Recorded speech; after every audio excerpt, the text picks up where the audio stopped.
Face aux sénateurs, membres de la Commission des lois et des affaires administratives chargés des droits de l'homme, le ministre d'État, ministre de l'Intérieur, Lambert Noël Mata et le vénérable Luc Oyubi ont été auditionnés. Ils se sont donc exprimés sur les textes liés, notamment la réforme du Sénat. Gervais Fabrice Oduga et Franck Mexan Mangolo. 2 auditions, 3 textes de loi, un seul objectif, la réforme du Sénat. La dernière révision constitutionnelle a entraîné quelques modifications dans l'organisation et le fonctionnement de certaines institutions, parmi lesquelles le Sénat, dont le projet de loi autorisant la ratification de l'ordonnance portant loi organique sur le Sénat a été présenté et défendu par le ministre d'État, ministre de l'Intérieur, Lambert Noël Mata.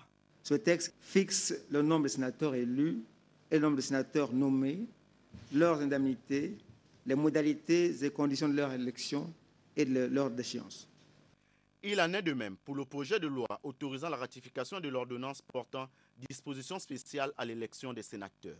La modification majeure touche les dispositions de l'article 11 qui, désormais, extrait les députés au collège électoral pour l'élection des sénateurs.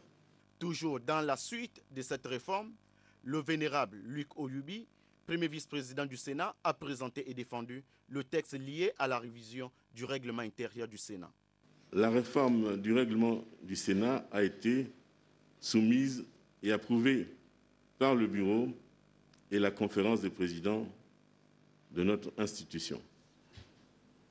Il convient de souligner que les effets induits par cette modification structurelle du calendrier parlementaire fixent notamment les principes d'une nouvelle organisation et d'un nouveau rythme des travaux du Sénat qui implique un réajustement de certaines dispositions. Ces textes seront examinés au fond avant leur éventuelle adoption.